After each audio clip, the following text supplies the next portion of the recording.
Good morning guys. For today's video ay andito po ako ngayon sa Mangantarim. Dito po sa Pangasinan. Sa boundary po ng Pangasinan at saka Tarlac. So, malis po kami ng alauna.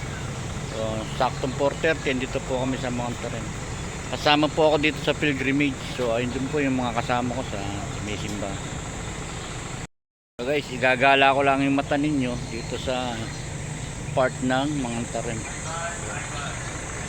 Time check 5:30, umpisa yung misa. So guys, teka, samahan nyo ako at pupunta tayo doon sa simbahan.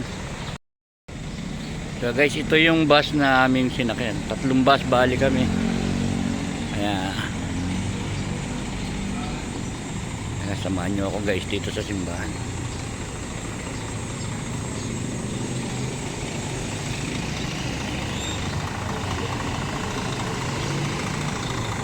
Guys, ayan ang simbahan dito sa Mangantarim.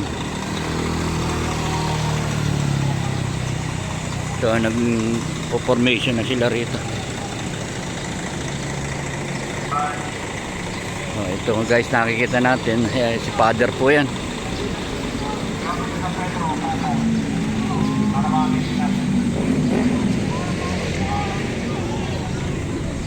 Bye.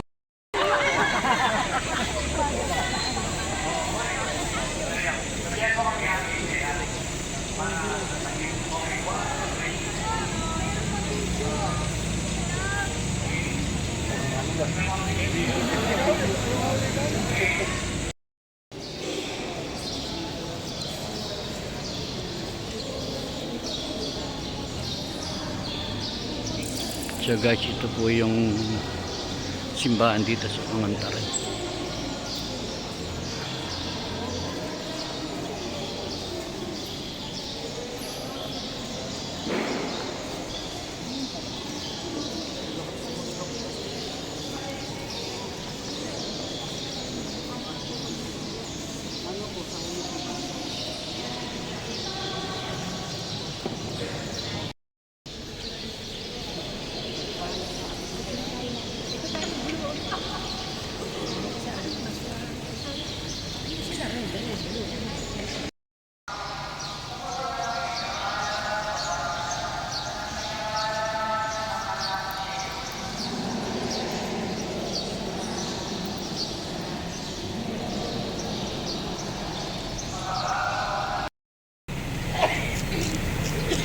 Guys, andito naman kami sa St. Joseph the Patrick.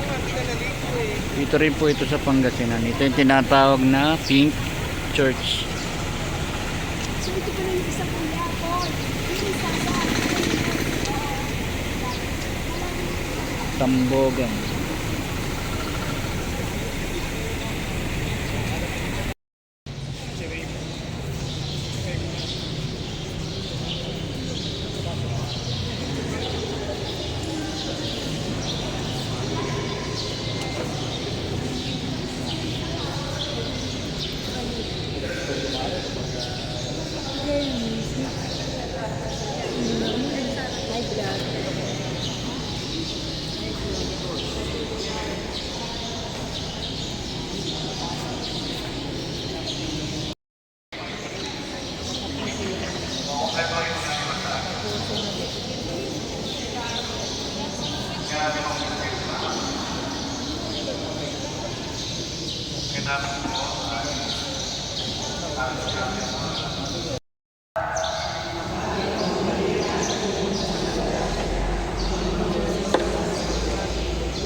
So guys, ito yung simbahan sa May Aguilar. So tinatawag nila to sa napagka nadadaanan namin, simbahan Pink daw.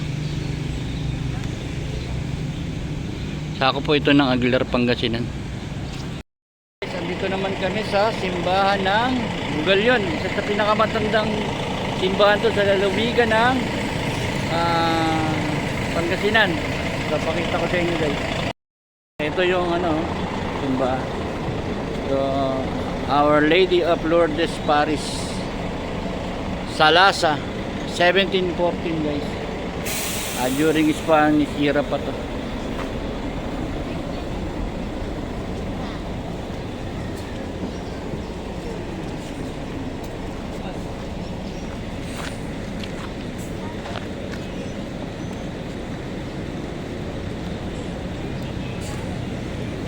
Kaya guys, pasukin natin yung loob.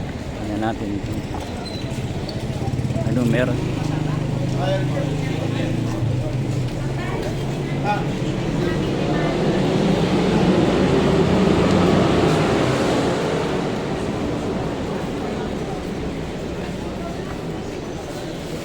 Okay lang mag-video.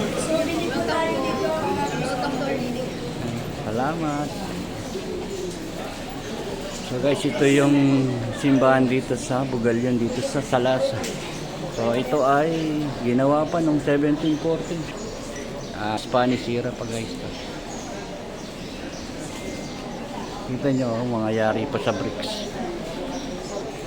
Mostly yung original nilang gamit ay bricks. Ayan guys.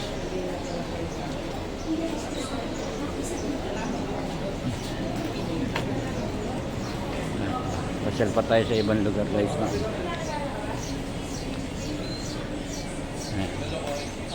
So ayun guys yung katibayan na sobra na tagal nito. Yari lang sa bricks.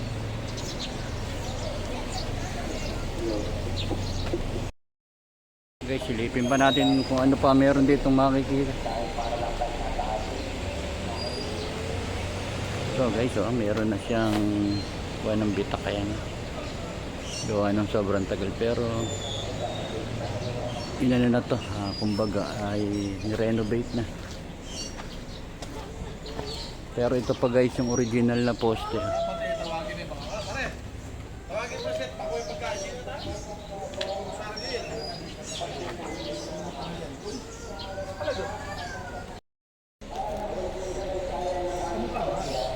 Guys, yun yung katibayan na ito po ay talagang medyo matanda na.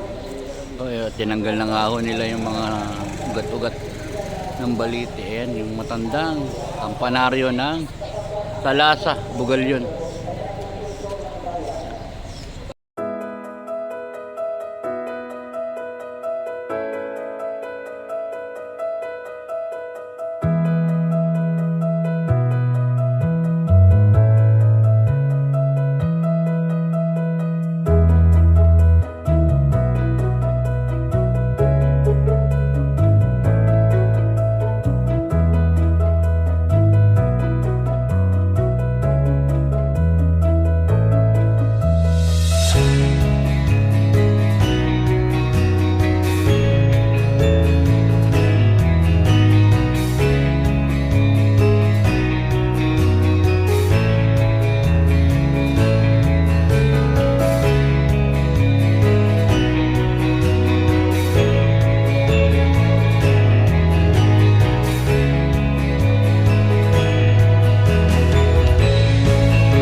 So guys, andito na kami sa ika-5 simbahan dito sa Bulinaw. Ito po yung last na simbahan na pupunta namin.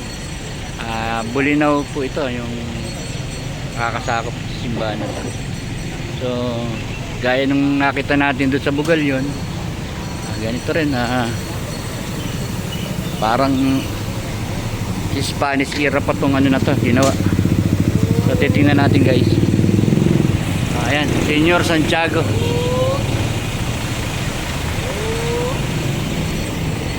So guys, ayun yung simbahan. So kita nyo, yari pa sa mga adobe. Isa sa lumang simbahan din dito guys. So tingnan natin guys kung kailan pa to ginawa. So may makikita tayo dito.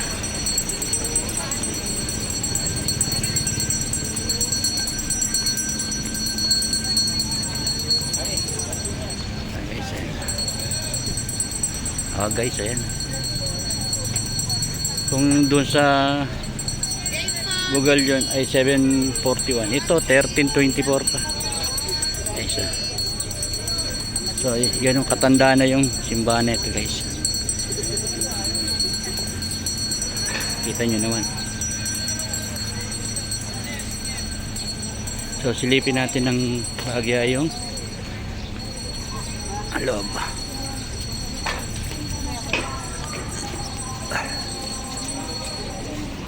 So guys, ayan.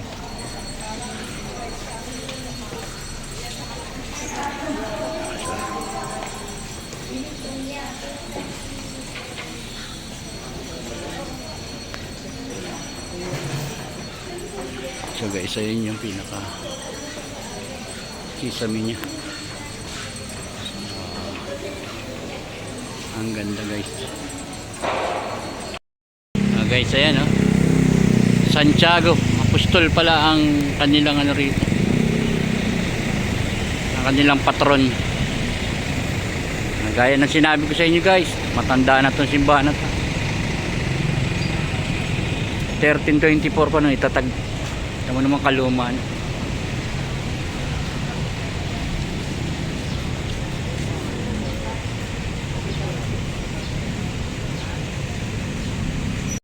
Libuan doon sa Cuenca. And we have yung Patar Beach at saka yung ano po doon yung lighthouse. May mga rock formation po siya. All in one